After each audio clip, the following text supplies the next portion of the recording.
Hello again, everyone. Thank you for the time that you have set up for us for this beautiful time to discuss together. And I would like to talk about making calculated risks, because be it your startup or be it your big corporation, you want to introduce AI. Hopefully, we have a consensus in this lovely meeting that AI is useful, but we also want to have this risk, a rather calculated one, and we would like to, reframe, or if we have different ideas about it already, but let's think about why we would use AI in the first place, right? So we see that the EU has approved an AI technology, and at the heart of it, we have this Caristo Diagnostics, a spin-off company. They managed to have their product approved, and it's going to be usable in the market. So they have achieved great success, and we believe that AI is successful when you're using it to automate complex tasks, when you increase productivity, and when you help decision making with it. But when you try to do AI in trying to replace entirely human expertise, or if you think that you're going to skip an entire saga of software development, and if you're going to try to make the system make the decisions for you, you might be in for a trouble. So we have got some interesting success stories of AI in medtech, and we can move on from that point onward, and even we can postulate that not doing AI is costly. And if you think about it, AI is a means to innovate. And then if you don't innovate when the means of innovation is available in your field, well, you're basically allowing your competitors to innovate, and they will eventually gobble up your market share. And also from a societal point of view, maybe in the future, AI will be indispensable, and AI would be absurd to not to have. Like Tom Girardi, a renowned civil litigator, says that, sorry, there are some, okay, maybe, yeah, you've got some questions, Pawel, but we're gonna go through them afterwards, okay? Yes. Okay, so so the renowned civil litigator Tom Girardi says, in the future, perhaps it will be legal malpractice not to use AI one day. So the question we need to ask ourselves is not whether AI will replace us or not. It's considering the fact that people who use AI in their work, they are going to replace the ones who don't use AI in their work. And we are having similar vibes in medtech, and we see this quotation here. Machine intelligence is an opportunity to significantly improve the delivery of healthcare more than ever before. But just as inaction is costly, so are badly planned projects. So for some certain projects, because of badly planning, we have seen tremendous consequences. For instance, IBM's Watson for Oncology project some time ago, it was canceled after spending $62 million. And there were some details missed out, like when applied in real world, what they have developed, what they had been groundbreaking for them, seemed like it was not applicable after all. And also, beside the financial consequences to your startup or to your big organization, or no, your organization at any scale, as a matter of fact, is other consequences on your reputation. If you fail to deliver AI in a meaningful way, it may hurt your reputation more than you can imagine. So we've been putting some thought on this aspect of why AI projects may fail, and you can come across lots of surveys by famous consulting firms. They say 80%, some say 90%, but the actual examples show the impact of miscalculations in AI projects. And we see a couple of themes showing up, like Pawel mentioned, the data acquisition, the quality of data impacts a lot, yes. But also there's the fact that AI, before arriving to your plate, goes through many stages, and transition between those project phases, if it's not carefully carried out, the project is bound to fail. There's this potential risk of poor business technology alignment. We all like to be geeky and do the very interesting things, but if it's not going to serve your business's end goal, perhaps it won't become profitable, and you won't be able to continue your amazing projects after all. So let's go through with some themes that I've just discussed. For instance, business technology alignment. There we are talking about a certain gap of communication between your technical excellence and your business excellence, and the way to go is to be able to communicate the importance of AI to your business, and you do that through identifying your value source and identifying concrete use cases. So you just saying a specification is not enough. If you try to order the words in alphabetical order, maybe your tech guy is going to sort the letters and not the words. So just to instill that metaphor, you need to express what is the value that you're going to get after that process is applied. So of course, in order to do that, you may find yourself doing some business model canvas, which is a great start. So I have asked my associate Pawel to take a look at this canvas, and he tried to fill out to his best efforts. Of course, there are lots of information here, but I would like to have your attention on the value proposition part, because from here we are going to build up and try to identify the value source for the specific case of skin diagnostica, and hopefully for your own projects too. So for a hospital or an insurance company, the value source of such a project is cost saving, and for patients it's cost avoidance. Let us build on top of it and try to have a more exhaustive, more comprehensive list of potential value sources. So we propose, and we'll discuss together in a couple of minutes your propositions too. We propose 4 categories, especially when we talk about optimizing a certain metric, such as your finances.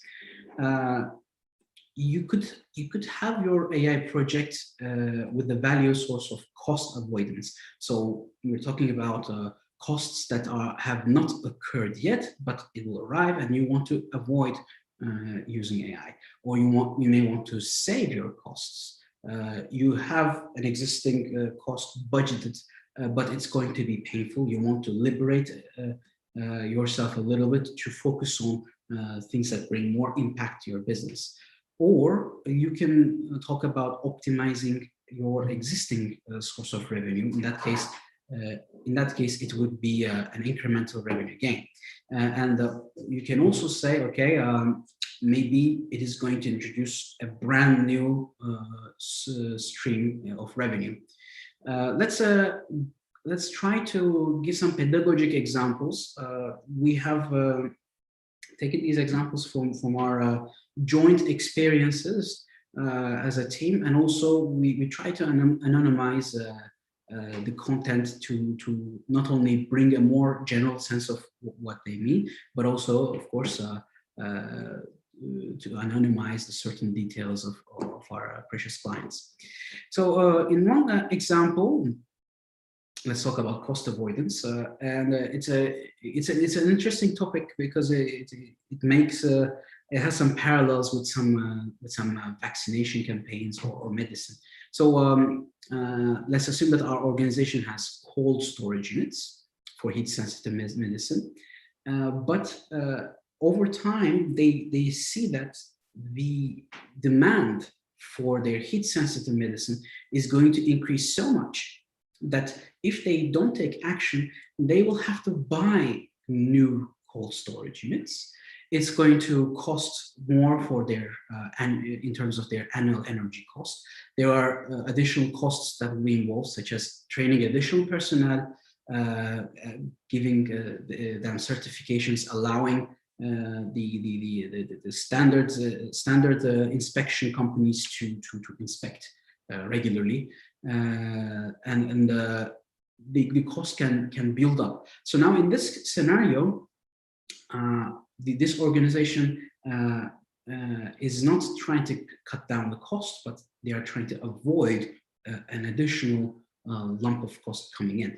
So when we implement an AI system to predict the anticipated usage demands of their medicine, then we can optimize the utility rate of their existing storage units, and they can end up not needing to buy additional cold storage unit thanks to this dynamic management of their supply and supply chain.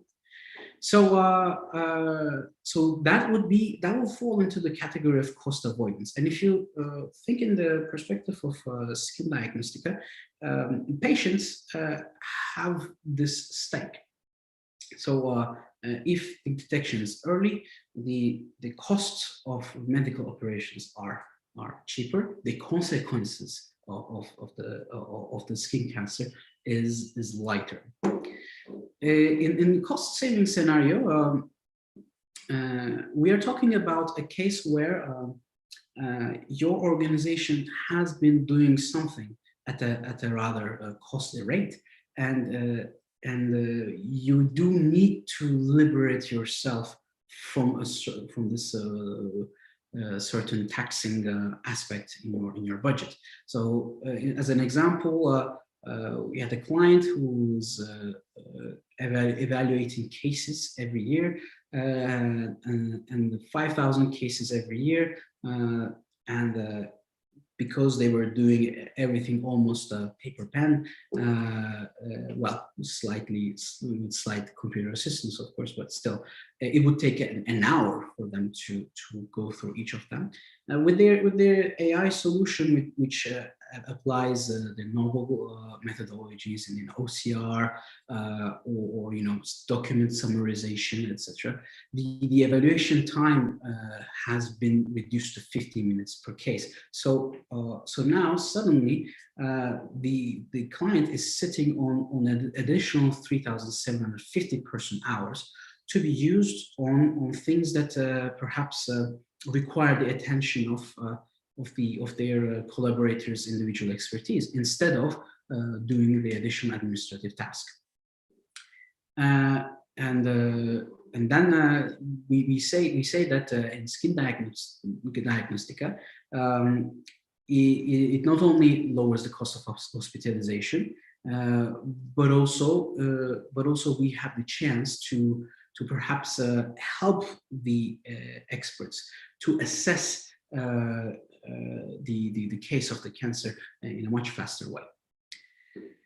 And the case for incremental revenue gain sounds perhaps more familiar on a broader scale. If you are an online media company and you are earning money by placing ads in your website, if you personalize these ads, if you can target the ads as accurate as possible, you are going to increase your click-through rate, hopefully, and that is going to optimize your existing revenue stream, and therefore you have an incremental revenue gain example. And as for the net revenue gain, we should be talking about cases where you are able to access to a certain niche, a certain market that you never accessed before. So if you're a medical sensor manufacturing company and embed new vision algorithms that detect skin cancer variations, maybe you will be able to tap into a brand new market, and now you can increase the survivability of your company. So the more you go through these value sources, you will observe that the more justified it becomes to invest in AI. In simple cases, you may just look for a solution to buy and just get on with it. But if you're talking about big stakes, you may want to consider investing and increasing your AI ownership. So I'd like to try to make this a bit more interactive. So we have proposed these 4 value sources, but do you agree? Maybe you can comment on, according to what you have heard from Pawel, what would be Skin Analytica's value source? And can you think about other categories of value source? And of course, you feel free to write a one-liner or 2 about your project, or just imagine what you can tell about the value source for your project. So maybe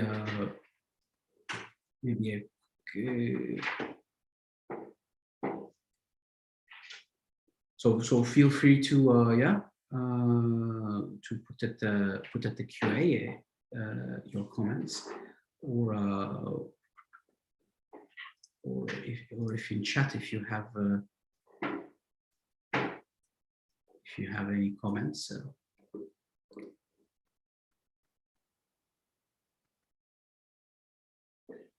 Yeah.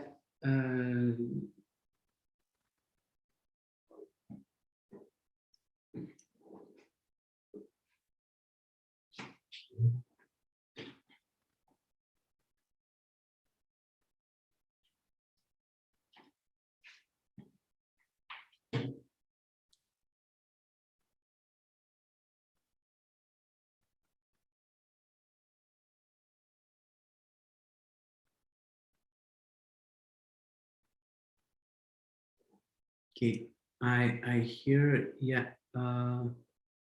So the the comment from Athena, identifying insurance fraud.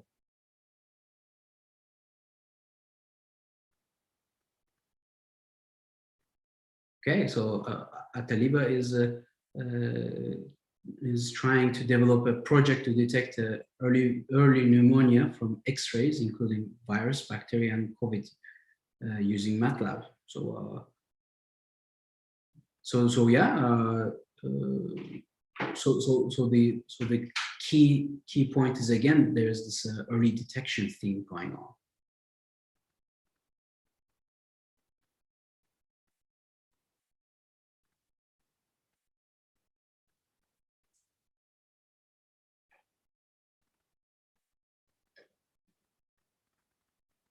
Yeah, then moving on for the interest of time, then we'll go through the Q&A as well.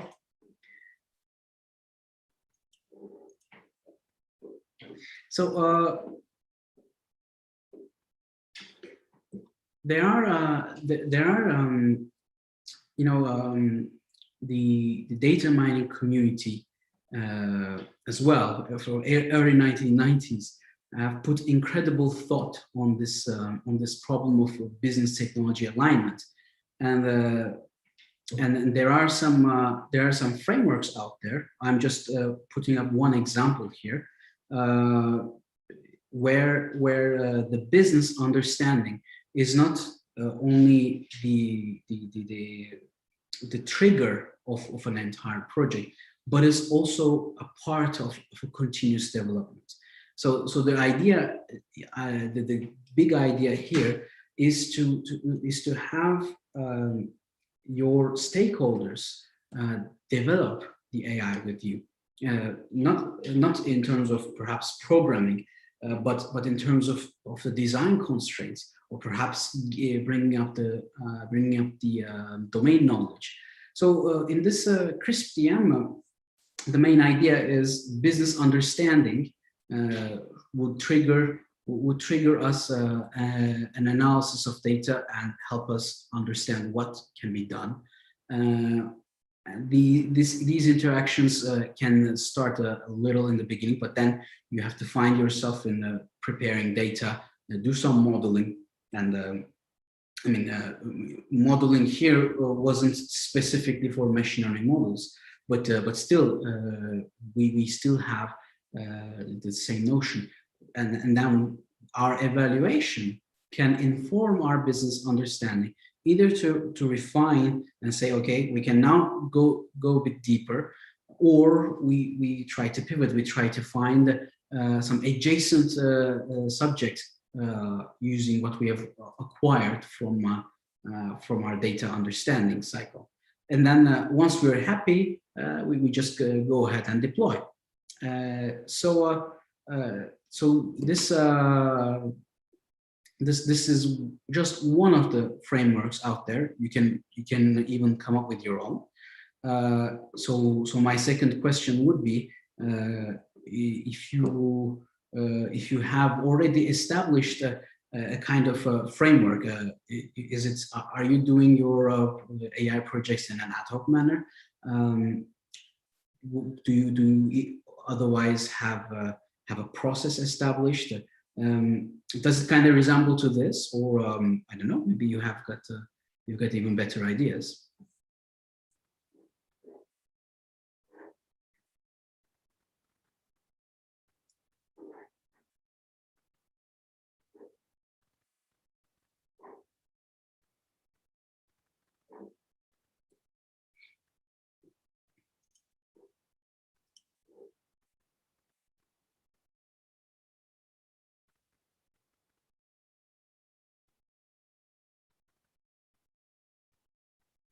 Okay, well, let's talk about then, in that case, some other themes other than business technology alignment.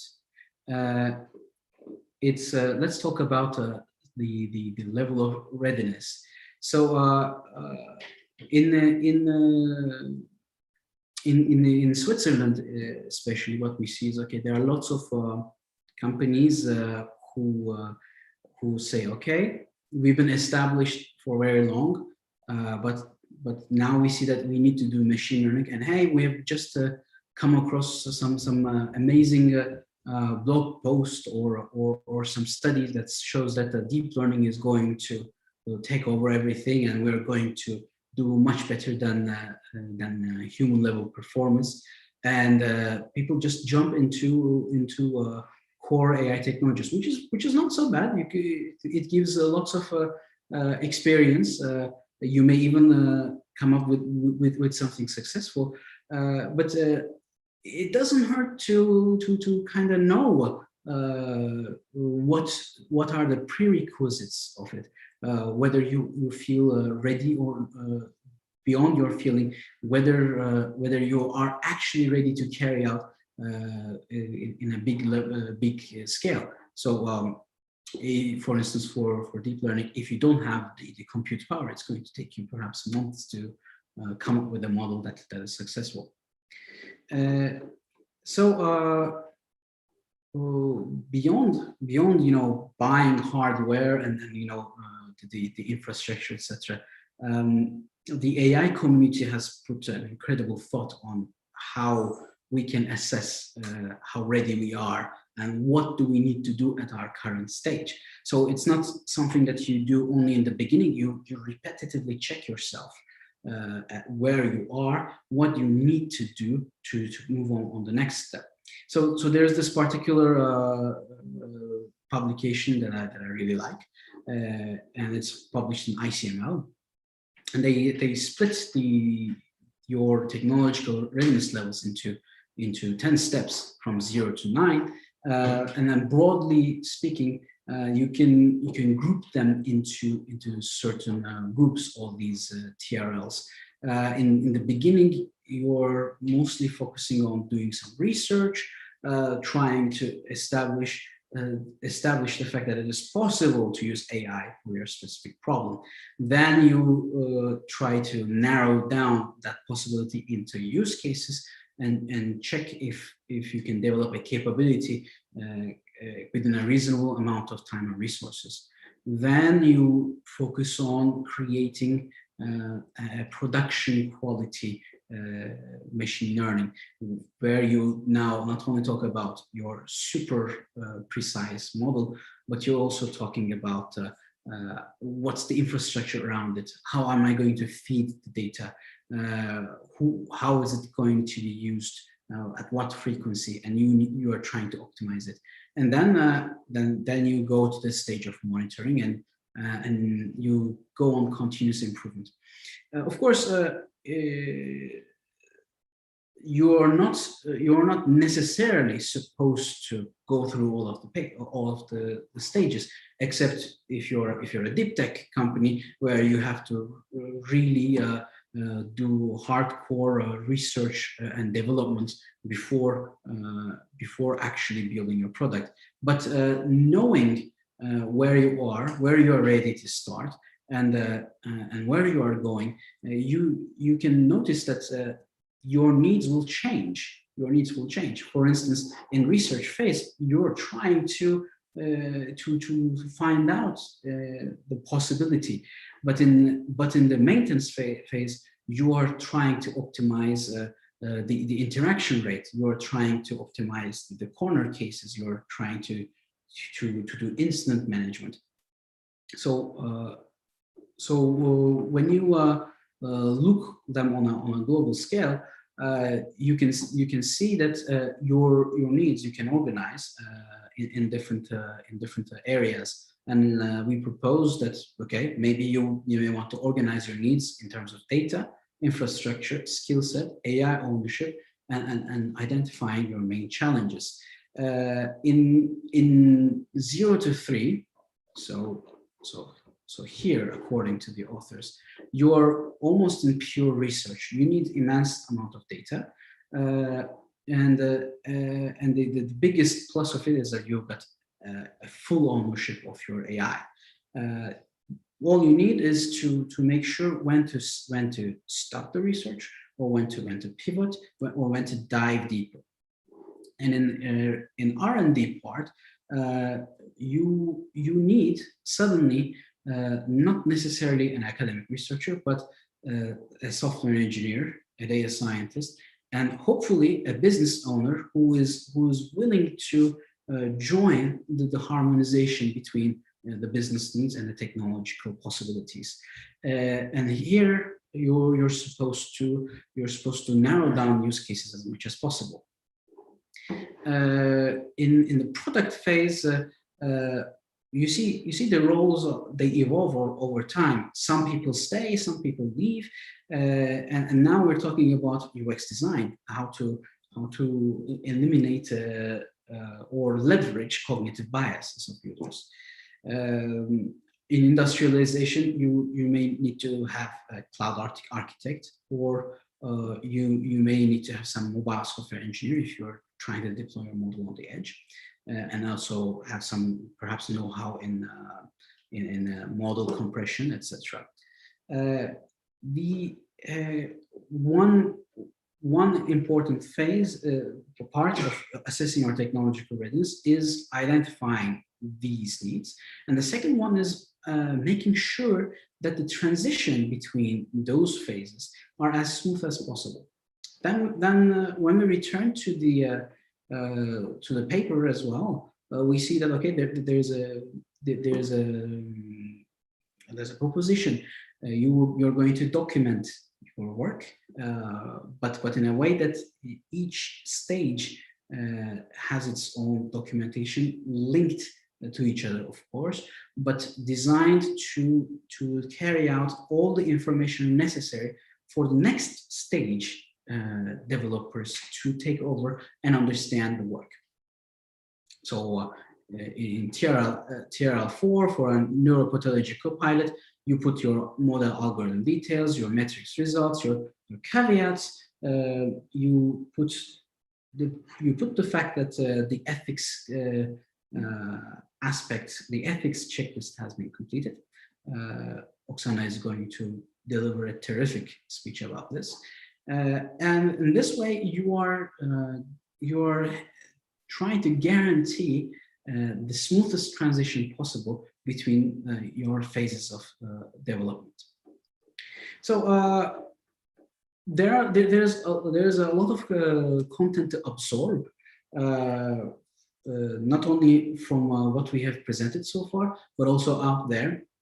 And we try to come up with a condensed view on these aspects. And we propose you to walk with us through this AI feasibility assessment.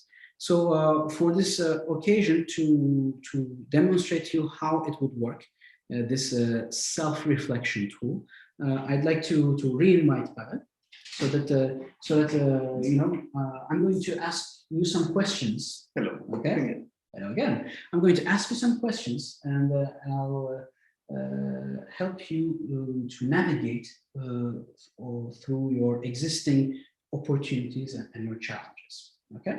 And the end is not, you're not going to get a score between 0 to 100 because, you know, we don't believe in abstract numbers. We need to do self-reflection together. So,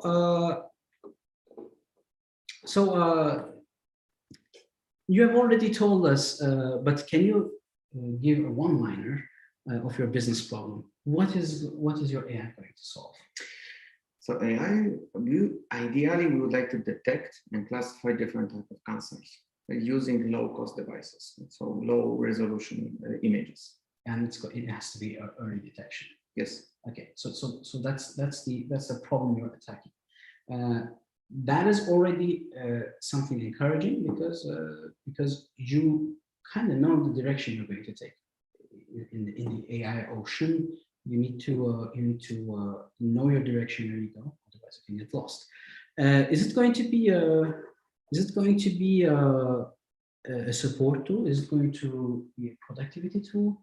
Is it going to be a core product or service, what you're going to develop, or is it going to be a feature to an existing product? We envision it actually as a support tool for the medical experts and a core product more for the users who would like to store their data. So we like to give a chance to the people to share their data, especially diagnosed examples of data with the community, but also as a support tool for the medical experts that when you come to the doctor, you can ask the patient, okay, show me history of your skin marks, and or show me everything what you have, which is already prepared, or you can send it a report to the doctor which is far away.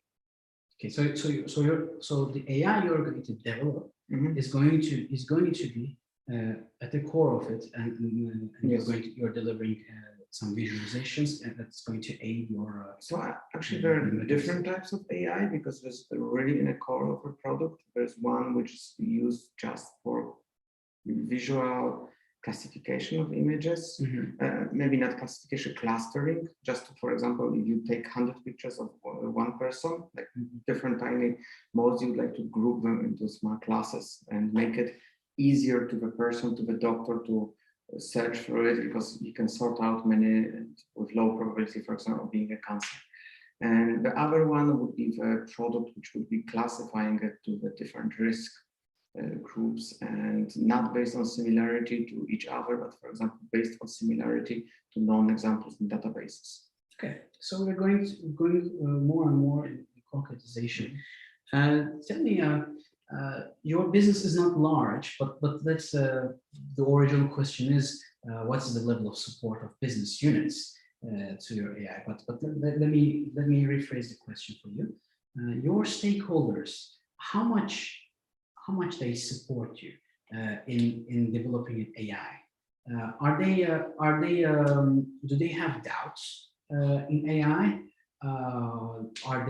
Do they have an endemic support to it, or in between? What would you tell? How would you? I would say it really depends who has. If we take all this different, in the first presentation I showed that we have 3 AI developers, and so probably AI developers who are with me, like Onur, Oksana, they supported 100%, but it's not necessarily a support which is, it has to be backed by the data, by the results. So very important thing is how we talk to the stakeholders, because their support is not unconditional. So why is that? Because it's something what I also put as a takeaway message. Your models have to be interpretable, and it's not enough to talk that this is a magic, or it's just trust me, I'm an informatician, you don't know anything about this. This is going to be fixed. Those are not answers which any doctor, for example, which is responsible for sending the patient to the specialist, will take on itself. You have to provide something to the doctor that they understand how the system works and at least has some idea. You have to provide this to the patients, because patients are extremely smart and knowledgeable about their diseases, and they would like to understand what is the problem. And especially if you ask the patients to share their data with the community for further development, they have to understand why it's being done and what we are doing. So the support is strong, but it's conditional. As long as we do good explanation communication, then it's okay. Yeah. So for me, if your business or if your end users, either of them, if they're not going to adopt your AI solution, the AI solution cannot be considered a success. So it is important for you to identify, just like you've done now on a regular basis, what are the challenges that hold them from giving you a full support. Why would it be the case? And the value of your solution. Do you put yourself in the cost avoidance, in cost savings, incremental? Think about from your perspective, you who are going to be the owner of this. Most cost savings, because if you would like to have not a company but a foundation, would have to ask larger organizations for. What are your existing costs? What are you trying to say right now? The cost will grow, because right now our costs are minimal, absolutely minimal. They're not existing. It's like a little bit like Wikipedia, so it's not big. It's only a time which is a major cost right now. But when we're going to start deploying the machine, when we're going to start developing the application, and also we would like to have some support from professional application developers, then you have to pay to these people, and it's also protecting the rights. Okay, I understand, but your skin cancer detection system itself, it wouldn't be saving or avoiding those costs for you. But what I understand from your presentation is that you're going to have a net revenue gain, because you're going to tap into a relation between hospitals and caretakers, and they are going to buy your solution. Of course, you've got challenges in data infrastructure, and I'm going to lead you there. But just to distinguish, AI won't be solving your everything, but you have to be precise on some certain aspects of your value source. And when I say who is going to use it, I kind of have the impression that medical experts are going to be the main users, or is it different? It's mostly targeting medical experts with its layout and developers, such as in companies. So basically experts. Yeah. But of course, we would like to talk to the community, because if we would like to have data from the normal, ordinary citizens using it, we have to provide a lot of information and informed consent for them and make them comfortable with sharing the data. Yeah, I see. And I guess, they don't have to be AI experts themselves to use this stuff. None of them. Okay, so a low entry barrier could be an advantage in your case. Well, your target population has a certain level of data readership capacity, so providing an interface with the dashboard of your analysis results, it's meaningful. And who are developing it? Right now we. So who are we? We are developers, product design team, domain experts. So it's more domain experts from the side of the AI. We have some support of the domain experts from medical experts, but it's not constant. It's rather something what is missing a constant collaboration. There is a Onur who is also covering the business part, but we redefine value proposition, business model, and what we're going to be doing, which I think is extremely important. Oksana was going to turn this R&D code into the production quality code, which is a big step for us. So what technical team, right? Okay, mostly technical team. Some point consider having some other domain experts who are going to interpret the data too. And the kind of training, do you think we need some additional training? What sort of additional effort needs to be done to carry our stuff to the next?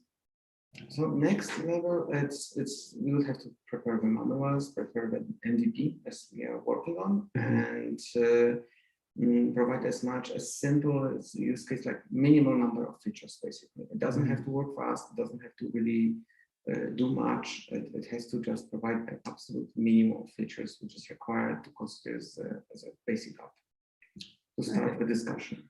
Okay, moving on. Your data, it's out there, right?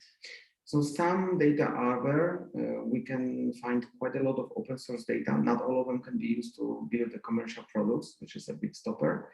So I would say data are there, but we have to collect much more data. I see. And do you collect it manually, or do you have some collector scripts that fetches them regularly? So this is something what is we discussed last time. The data are not being collected manually in the way that I manually type them in with my keyboard, but they are collected manually in this way that there are finite data sets which are prepared by medical experts, which are available for our developers, and we can just download them. We just do it once. From time to time, you can check whether there were updates, but usually they haven't, because they're produced with some scientific grants and with huge effort of the medical and scientific research community, which we are grateful for. And after this, you just you have to parse the data. So this is a lot of classical data science data modeling here. Yeah. This is really sitting with a script and parsing one data set with another, often just using a big Excel file or JSON file as with labels for every single image in your folder. Okay. So you actually answered a couple of things in the preceding questions. First, you are storing it in an external drive or personal workspace. If that device goes boom boom, well, you would like to ideally try to go to a data center that is maintained and supported. We started to move to Renko. Yeah, thanks to Oksana. Yeah, so Oksana can tell a little bit of us about that.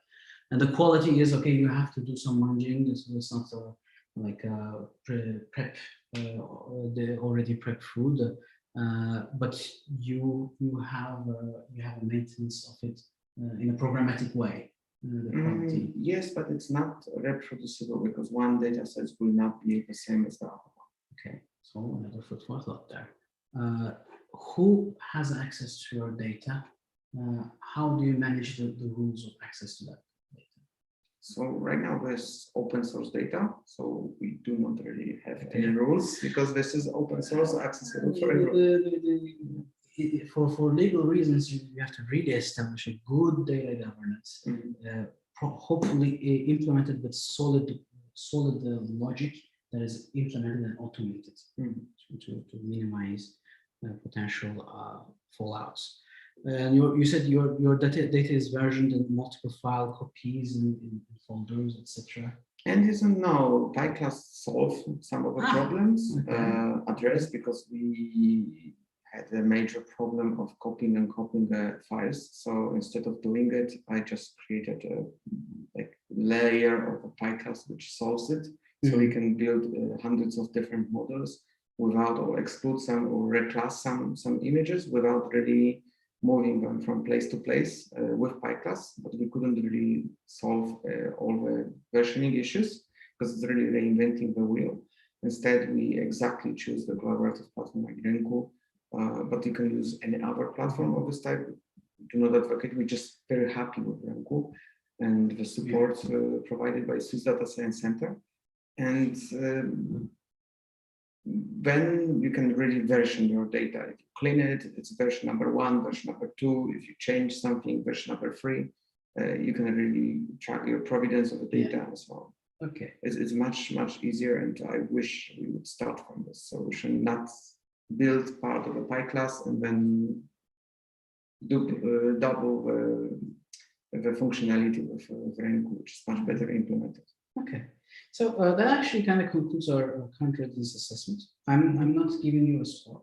I'm not your teacher to grade you, but we have together identified some points that you may wish to consider. Of course, you're going to dive deep and even optimize your precision and recall. But as an AI, as a product, as an entirety, you will eventually need to focus on preparing your infrastructure to maintain your data automatically, version automatically, establish data governance there, and then also you will need to present your visualizations to your experts so that they don't hear us.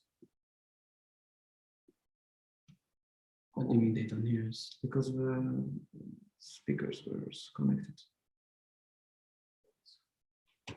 Can you hear us? Oh yes, we can hear you. And could you hear us what we were talking before? Oh yeah, definitely. Wow, so Sonia is very good. It's yeah, I mean it's good. I mean it's good. You guys were very deep involved in your conversation. I didn't want to interrupt. So something that came to my mind that I'm working on similar AI health platforms. And one thing I see different, you guys are doing this in nonprofit, is that right, Pawel?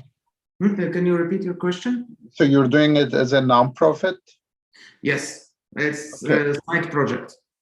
Okay, one thing that comes to my mind, I see a lot of profit AI companies with their struggle even sustaining it because it requires a lot of people involvement, full-time, recruiters, recruitments. So how do you think that you can sustain that program as, like a nonprofit? It's a very interesting question. because I'm still struggling with this. So food for thought. Huh? yes, this is a really interesting question. So that's why we actually stopped the development and start assessing what we have in our hand and assessing value proposition and whether it's cost saving, cost avoidance, and who is the target client. And this is exactly to segment the clients and to identify the people who can pay for it. So we don't want to make this paid application for ordinary citizens. It could be on donation based, but from experience, I know running other NGOs, donations are not the best solution unless you have really noble idea and tap to the proper people who support it, because it's really how the people view the problem. What I can say, the companies could save a lot of money, and for example, you could also provide services to companies with your software, and this is something that I explore, and I would like to explore more with our partners. Besides that, we are really blessed in Switzerland. We have got a lot of innovation funds to help the R&D projects go into production with these all justified value proposition and the care for the plan. Yeah, so for example, there's a possibility of acquiring some grants, because this is one of the strategic innovations that could be securing also the data of Swiss people in Switzerland. And you can tap to this kind of fundings, which are for health and development of a Swiss society. And something similar probably is in the United States, in the European Union, and each of the countries. So if your project is validated, if your project has a good sounding idea and value to real value to the community, you can be granted with this kind of fundings. It often involves collaboration with some academic partners, which in our case, this is something that we are already looking for medical researchers. And just in Lausanne, there's at least 2 universities, Polytechnic next to Lausanne. There are another universities in Bern and Fribourg. There's CERN, University of Geneva. So I feel that there's plenty of opportunities here. Yeah, that's a really good one. So we are actually doing very similar approaches, except we are profit. One thing that profit brings that a lot of VC fund, and I've seen a lot of my friends, they raise good funding, and you can hire full-time people. I see. I mean, it's many of my projects in the world goes with a similar scale like how you guys are doing, and like some of them is not funded yet. It's like self-funded, and some people working as like a lot of startups. People are underpaid. They just self-funded. So I can see that similar approach. Yeah, I understand that the grants will be good mechanism, but you guys also have one advantage. You can apply those nonprofits. There's a lot of nonprofit cancer foundations, so that may help you as well. Yes, especially in US. I don't know how much in Europe. There are a lot of nonprofit cancer organizations and foundations. Yes, but we would like to have a real value to them and validate our product before we really take the money from this kind of foundations. It's a great product. I love it. Thank you. Thanks. We are overstepping Oksana's time. Maybe she would like to present more. So that was it. Thank you for your time, and then we should let Oksana tell about the ethics aspect of AI projects. So thank you very much. Yeah. I will be answering my questions also right now, because we engage all our equipment for recording. So now I can also on chat answer to some of your questions which we had to my talk and Onur. So we're going to be doing it.